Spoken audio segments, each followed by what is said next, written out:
আচ্ছা দেখো, অ্যাডোলেসেন্স যে চ্যাপ্টারটা ছিল সেই অ্যাডোলেসেন্স চ্যাপ্টারের যে 4 নম্বর লেসন, সেটা আমরা দেখছি যে স্টোরি অফ শিল্পী। এই স্টোরিটা খুবই ইম্পর্টেন্ট। প্রতি বছর মানে কোনো না কোনো বোর্ডে এটাকে টাচ করা হয়, সেটা সেকেন্ড পেপার হোক বা ফার্স্ট পেপার হোক। তুমি দেখবা যে দিনাজপুর বোর্ড 2023 সালে এইখান থেকে সেকেন্ড পেপারে সিনোনিম অ্যান্টোনিম দিয়েছিল। ঠিক আছে, 7 মার্ক ছিল সেখানে। এরপরে দেখো স্টোরি অফ শিল্পীকে আমাদের যে ফার্স্ট পেপারের 35 মার্ক আছে সিন কম্প্রিহেনশনে, ওই যে তোমার এমসিকিউ সিকিউ, তারপরে আহ, কি বলে ফ্লো চার্ট এবং সামারি, সেগুলোর এই 35 মার্কে তো গুরুত্বপূর্ণ বটেই। ফার্স্ট পেপারের যে রিটেন আইটেম আছে, যে কমপ্লিটিং স্টোরি যেটাকে বলে, এই কমপ্লিটিং স্টোরিতে এই শিল্পীর আদলে, শিল্পীর ক্যারেক্টারের আদলে আরেকটা স্টোরি, যেটাকে আমরা ক্রিয়েটিভ স্টোরি বলি, সেইভাবে তোমার কমপ্লিটিং সেন্টেন্সে পরীক্ষায় আসতে পারে। এই জন্য শিল্পীর এই গল্পটাকে খুব ভালো করে মাথায় রাখা উচিত। ঠিক আছে, তাহলে দেখবা যে রিটেন আইটেমের যে কোনো কিছু আসলে, কমপ্লিটিং স্টোরি হোক বা অন্য কিছু হোক, এই যে শিল্পীর এখান থেকে কেন্দ্র করে এবার দিনাজপুর বোর্ডে আর্লি ম্যারেজ নামের একটা প্যারাগ্রাফ এসেছিল। এই শিল্পীতেই সব আর্লি ম্যারেজের ব্যাপারটা অনেক কিছু উল্লেখ করা আছে, শিল্পীর আর্লি ম্যারেজ হয়েছিল।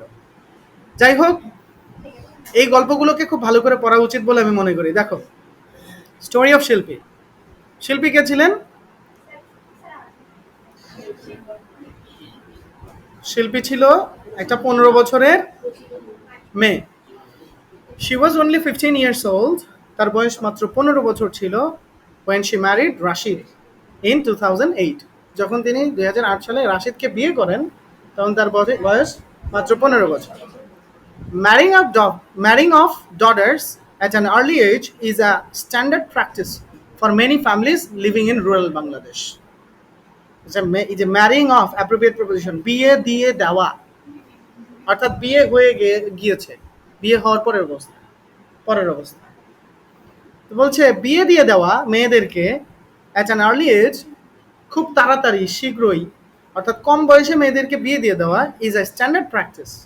এটা একটা মানসম্মত চর্চা ফর মেনি ফ্যামিলিজ, অনেক পরিবারের জন্য, লিভিং ইন রুরাল বাংলাদেশ, যেই পরিবারগুলো রুরাল বাংলাদেশে অবস্থান করছে, অর্থাৎ গ্রামীণ বাংলাদেশে, গ্রামীণ এলাকায় মেয়েদেরকে আর্লি বিয়ে দেওয়া এটা একটা স্ট্যান্ডার্ড প্র্যাকটিস। ওরা মনে করে যে আমি খুব ভালো একটা কাজ করে ফেলেছি।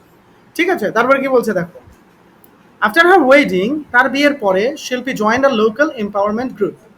শিল্পী জয়েন করেছিল ওইখানকার একটা স্থানীয় ক্ষমতায়ন গ্রুপে, এম্পাওয়ারমেন্ট গ্রুপ, ক্ষমতায়ন গ্রুপ, দ্যাট প্রোভাইডস, যেই গ্রুপটা সরবরাহ করে অ্যাডোলেসেন্ট গার্লস, বয়সন্ধিকালীন ছেলে মেয়েদেরকে উইথ দ্য টুলস। টুলস মানে যন্ত্রপাতি, কিন্তু এখানে যন্ত্রপাতি না, এখানে ইনফরমেশনের কথা বলছে। ঠিক আছে,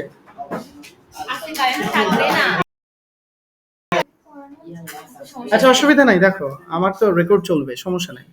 দেখো, কথা বলো না, তোমরা নিজেরাই ইয়ে করো। তাহলে কি বলছে, এমন কিছু তথ্য দিয়ে, এখানে টুলস মানে কি বলছে, তথ্য, এমন কিছু তথ্য দিয়ে সাহায্য করছে, নিডেড টু গ্র্যাজুয়ালি চেঞ্জ, যেই তথ্যগুলো ধীরে ধীরে পরিবর্তন করার জন্য প্রয়োজন। গ্র্যাজুয়ালি মানে ধীরে ধীরে। কি পরিবর্তন করার জন্য প্রয়োজন? কালচারাল প্র্যাকটিসেস, অর্থাৎ আমাদের যে সাংস্কৃতিক চর্চাগুলি আছে সেগুলিকে পরিবর্তন করার জন্য প্রয়োজন। পার্টিকুলারলি দোজ, বিশেষ করে ওই ধরনের ব্যক্তিদেরকে প্রয়োজন করার মানে চেঞ্জ করার জন্য প্রয়োজন, pertaining to early marriage and pregnancy. এই পার্টেইন টু মানে অংশগ্রহণ করা, যারা মূলত আর্লি ম্যারেজে অংশগ্রহণ করে এবং প্রেগনেন্সিতে অংশগ্রহণ করে, সেই ব্যক্তিদের মন মানসিকতা চেঞ্জ করার জন্য এই স্কিলগুলো বা ইনফরমেশনগুলো দরকার আছে। মোট কথা, শিল্পী যেই এম্পাওয়ারমেন্ট গ্রুপে জয়েন করেছিল, সেই গ্রুপটার কাজ হচ্ছে কিছু মানে মেয়েদেরকে কিছু তথ্য দেওয়া, যেই তথ্যগুলো তাদেরকে সাহায্য করবে সমাজের বিভিন্ন কালচারাল প্র্যাকটিস, যেগুলো খারাপ প্র্যাকটিস, সেগুলোকে চেঞ্জ করে দেওয়ার জন্য, এবং ওই সমস্ত ব্যক্তিদের মন মানসিকতা চেঞ্জ করে দেওয়ার জন্য কাজ করবে, যে ব্যক্তিগুলো তাড়াতাড়ি বাচ্চা গ্রহণ করে এবং বিয়ে করে। তো ঠিক বোঝা গেল? তারপরে কি বলছে দেখো, the group's activities include discussions on how to most effectively change behavior related to reproductive health as well as one-on-one counseling. এই গ্রুপটার মধ্যে অনেকগুলো অ্যাক্টিভিটিস আছে, কাজ আছে। ইনক্লুড, এর মধ্যে রয়েছে ডিসকাশন, আলোচনা, অর্থাৎ এই গ্রুপটা আলোচনা করে কিসের উপর? On how to most effectively change. Effectively মানে কার্যকরীভাবে, কিভাবে সব থেকে কার্যকরীভাবে চেঞ্জ করা যাবে, পরিবর্তন করা যাবে বিহেভিয়র, মানুষের ব্যবহারগুলোকে, আচরণগুলোকে, রিলেটেড টু রিপ্রোডাক্টিভ হেলথ, যেই আচরণগুলো সম্পর্কিত কিসের সাথে সম্পর্কিত, রিপ্রোডাক্টিভ হেলথ মানে প্রজনন স্বাস্থ্যের সাথে, যেই আচরণগুলো প্রজনন স্বাস্থ্যের সাথে সম্পর্কিত সেগুলোকে চেঞ্জ করার জন্য গুরুত্বপূর্ণ ভূমিকা পালন করবে। এরপরে অ্যাজ ওয়েল অ্যাজ, এবং, অ্যাজ ওয়েল অ্যাজ মানে এবং, আর কি করবে, ওয়ান অন অন কাউন্সেলিং, অর্থাৎ একক একক কাউন্সেলিং করতেও, কাউন্সেলিং মানে পরামর্শ, অর্থাৎ যার সমস্যা শুধু তার সাথেই পরামর্শ করবে সেই সমস্যা নিয়ে, অর্থাৎ একক ব্যক্তির সাথে একক সমস্যা নিয়ে আলোচনা করে এই গ্রুপটা। তাহলে এই গ্রুপের দুইটা কাজ, একটা হলো ডিসকাশন করা কিভাবে ইফেক্টিভলি মানুষের ব্যবহার চেঞ্জ করা যাবে, আচরণ চেঞ্জ করা যাবে, আর একটা হচ্ছে একটা সমস্যা নিয়ে একজনের সাথে আলোচনা করা, ওয়ান অন ওয়ান কাউন্সেলিং। ঠিক আছে, ইট অফার্স, এটা আরো প্রদান করে, অফার মানে দেওয়া, এটা আরো কি দেয়, peer to peer support. Peer বলতে কি বোঝাচ্ছে, সদস্য, এক সদস্য আরেক সদস্যকে সাপোর্ট করবে, অর্থাৎ ওই গ্রুপের একজন সদস্য আরেকজন সদস্যকে বিপদে উদ্ধার করবে। অ্যান্ড লাইফ স্কিল ট্রেনিং, এবং জীবন সম্পর্কিত অনেক প্রশিক্ষণ দিয়ে থাকবে এই গ্রুপটা। দ্যাট হেল্প, যেই প্রশিক্ষণগুলো সাহায্য করে অ্যাডোলেসেন্টস, বয়সন্ধিকালীন ছেলে মেয়েদেরকে, সেই no to early marriage, early ম্যারেজকে না বলতে সাহায্য করে। কথা বোঝেন নাই, আর্লি ম্যারেজ নিয়ে কথা বলছে কিন্তু। তারপরে কি বলছে দেখো, the empowerment group is one of more than 10,000 groups supported by some local non-government organizations working all over Bangladesh.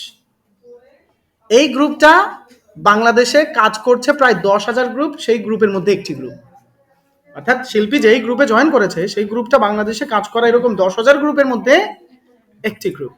ঠিক আছে, এই গ্রুপগুলো নন গভর্নমেন্ট অর্গানাইজেশনের দ্বারা পরিচালিত হচ্ছে, যারা সারা বাংলাদেশে কাজ করছে।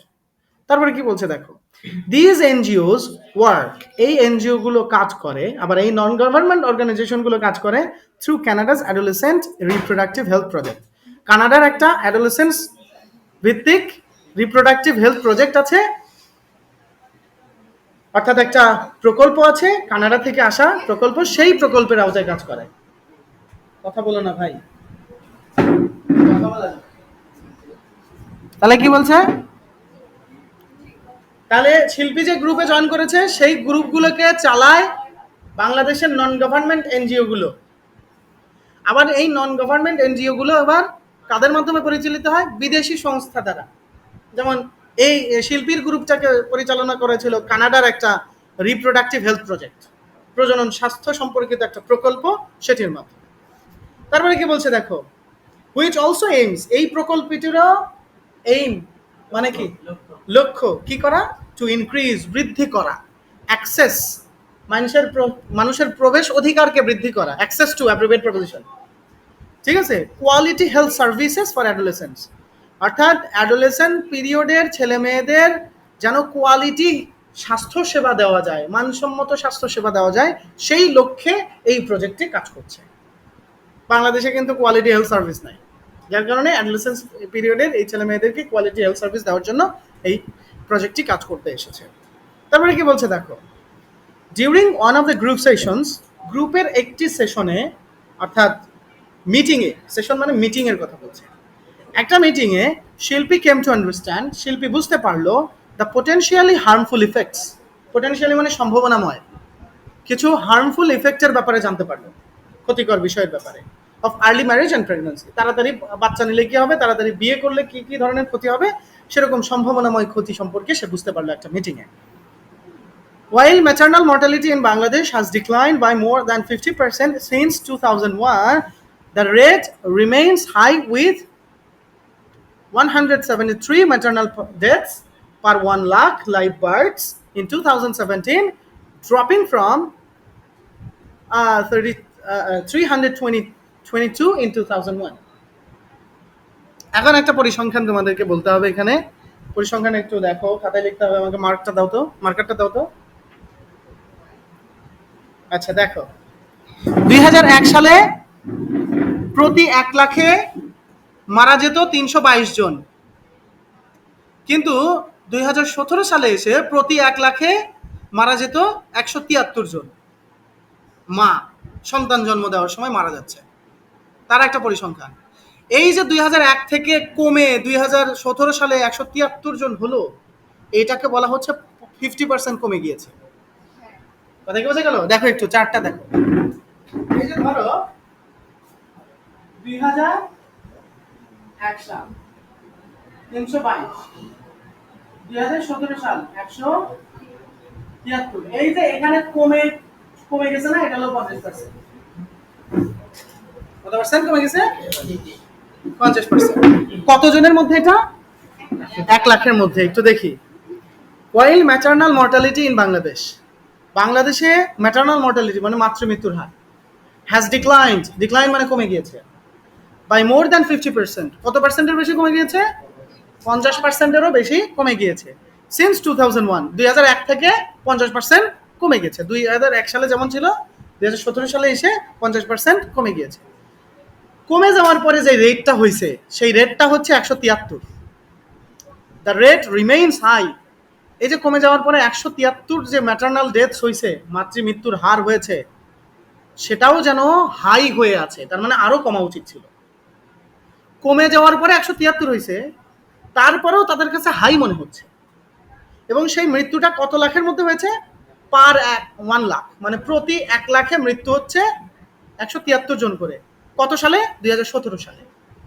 এটা প্রতি জীবন্ত সন্তান জন্মদানের লাইভ বার্ডস ইন 2017।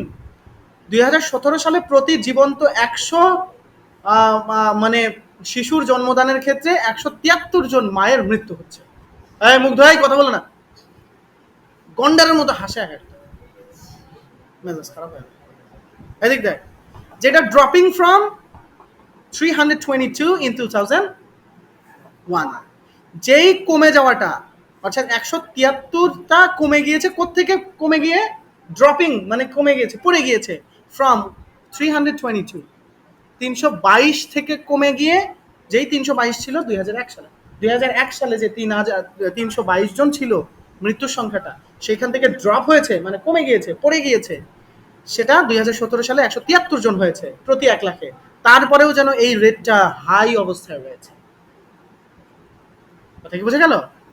তারপর কি বলছে দেখো, গার্লস হু গেট প্রেগন্যান্ট, যেই মেয়েগুলো প্রেগন্যান্ট হচ্ছে, বাচ্চা জন্ম মানে বাচ্চা ধারণ করছে, আর অ্যাট হাই রিস্ক, আর at risk of serious health complications, তারা কিন্তু স্বাস্থ্যের অনেক জটিলতা কমপ্লিকেশনের মধ্যে রয়েছে। কি সমস্যা? হাসছো কেন দুইজন? বই নাই, কিছু নাই, তোর এখানে কতই গেলে মাফ চাই ভাই, পরের দিন থেকে না আসলে খুব ভালো হবে আমার। এরকম দরকার নেই, বই নিয়ে আসিস না, খালি হাসিস ক্লাসের মধ্যে, এগুলো কিন্তু সহ্য হবে না আমার। এটা মনে রাখিস। এদিক দেখ, যেই মেয়েরা প্রেগনেন্ট হচ্ছে সেইটা তাদের একটা হাই রিস্কের মধ্যে ফেলছে, হেলথ কমপ্লিকেশনের মধ্যে ফেলছে, স্বাস্থ্য ঝুঁকির মধ্যে ফেলছে অল্প বয়সে যারা প্রেগনেন্ট হচ্ছে।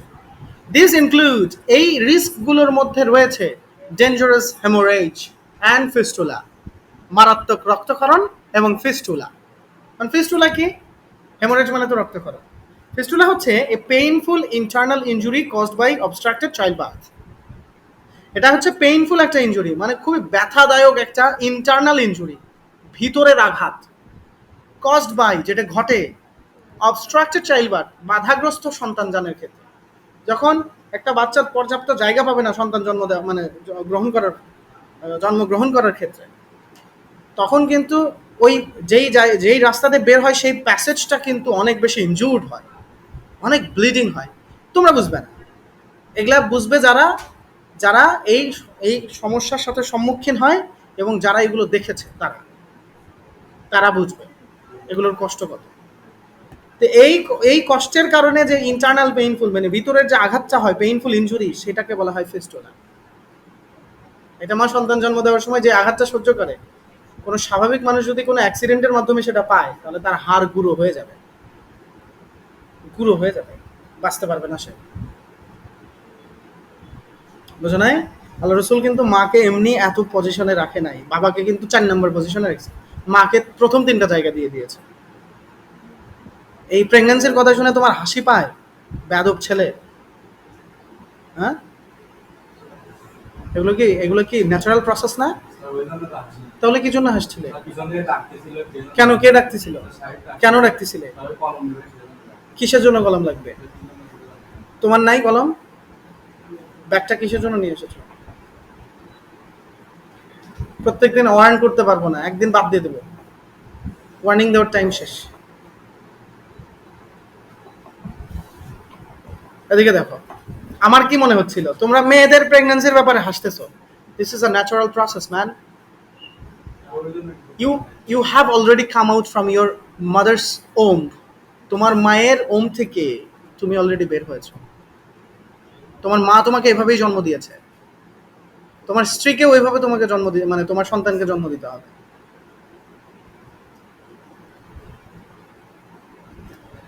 This is not the subject of লাফিং। হাসির কোনো ব্যাপার না এগুলো। দেখো, তাহলে কি বলছে, যেই ইনজুরিটা দ্যাট কমনলি লিডস, যেই ইনজুরিটা সাধারণত লিড মানে নিয়ে যায়, লিড টু মানে ধাবিত করা, সামনের দিকে ধাবিত করা, সিরিয়াস ম্যাটারনাল মরবিডিটিস, মারাত্মক মাতৃকালীন লক্ষণের দিকে। মরবিডিটিস মানে কি? লক্ষণ। মারাত্মক মাতৃকালীন লক্ষণের দিকে নিয়ে যায়। অ্যান্ড সোশ্যাল এক্সক্লুশন, সামাজিকভাবে বয়কটের দিকে নিয়ে যায়। কেমনে? ধরো একটা মেয়ে প্রথম সন্তানটা জন্ম দেওয়ার সময় মারা গিয়েছে, সেই সন্তানটা। কিছু শাশুড়ি আছে, বদমাইশ শাশুড়ি, মানে যাদের মধ্যে অনেক কালচারাল জিনিসগুলো তাদের মধ্যে রয়েছে, বলবে কি, বলবে যে পোড়ামুখী তুই আমার নাতি খায় ফেলাইছিস, তোর জায়গা নাই, তুই যা, দাঁড়া, তোর তালাক দেওয়ার ব্যবস্থা করতেছিস। এরকম অনেক মহিলা আছে যারা বিশ্বাস করে কুসংস্কারে। তারা বলবে যে এই পোড়ামুখী তুই আমার এই এই করলি, এটা খালু ওটা খালু, বিষয়টা এইভাবে বলে। তার মানে কি, সামাজিকভাবে এক্সক্লুশন মানে বাদ দিয়ে দেওয়া, বয়কটের দিকে নিয়ে যাওয়া হচ্ছে তাকে। স্ত্রীর মানে স্ত্রীর অধিকার পাওয়া থেকে স্বামীর কাছ থেকে বঞ্চিত করছে। অথচ এদিকে তার যে স্বাস্থ্যের অবনতি, সেটির কথা একবারও চিন্তা করছে না। কথা কি বোঝা গেল? তাহলে বিষয়গুলো এরকম আছে, এখনো অনেক জায়গায় আছে। তারপরে দেখো, when শিল্পী heard about those risks, শিল্পী যখন এই রিস্কগুলোর ব্যাপারে শুনতে পেল, she invited her husband Rashid, সে তার হাজবেন্ড রশিদকে ইনভাইট করলো, ঠিক আছে, to discuss pregnancy with a councillor. তারা যেন একটা কাউন্সিলর, পরামর্শকের সাথে প্রেগন্যান্সির ব্যাপারে ডিসকাস করতে পারে। After hearing about the risks, এই রিস্কগুলোর ব্যাপারে শোনার পরে Rashid agreed two delay having children for 5 years। Rashid মানে সম্মত হলো 5 বছর দেরি করার জন্য বাচ্চা গ্রহণ করার ব্যাপারে। ডিসপাইট, যদিও, pressures from his parents and neighbours, তার উপর প্রেশার ছিল প্যারেন্টসদের কাছ থেকে এবং নেইবারদের কাছ থেকে, আত্মীয় স্বজনদের কাছ থেকে। টু প্রডিউস অ্যান অফস্প্রিং, উৎপাদন করার জন্য অ্যান অফস্প্রিং। অফস্প্রিং মানে হচ্ছে সন্তান অথবা সন্ততি, সেটা ছেলে হোক মেয়ে হোক। ছেলে মেয়ের কম্বিনেশনকে বলা হয় অফস্প্রিং, ডটার এবং সান, ঠিক আছে, সেগুলোকে অফস্প্রিং বলা হয়। এইখানে কিন্তু এগ্রিড টু একটা প্রিভেট প্রপোজিশন, কোনো বিষয়ে রাজি হওয়া। এগ্রি উইথ মানে কোনো ব্যক্তির সাথে রাজি হওয়া। কথা কি বোঝা গেল? এরপরে দেখো, টুগেদার, দুইজন মিলে, the couple mate with a female health care provider, একজন মহিলা স্বাস্থ্য সেবিকার সাথে বা প্রোভাইডারের সাথে কথা বললো। হু ইনফর্মড, যেই মহিলা তাদেরকে তথ্য দিল, ইনফর্ম করলো about the various family planning options, বিভিন্ন ধরনের ফ্যামিলি প্ল্যানিং অপশন সম্পর্কে। তাদের হাতে যতগুলো ফ্যামিলি প্ল্যানিং অপশন আছে, কেউ আছে ইঞ্জেকশন গ্রহণ করে বাচ্চা দমন করে রাখে, কেউ আছে পিল খেয়ে দমন করে, এছাড়া অনেকগুলো অপশন আছে। সেই অপশনগুলোর ব্যাপারে তাদের কাছে যে কয়টা অ্যাভেলেবল আছে, সবগুলো অপশনের ব্যাপারে তাদেরকে জানিয়ে দিল। আচ্ছা,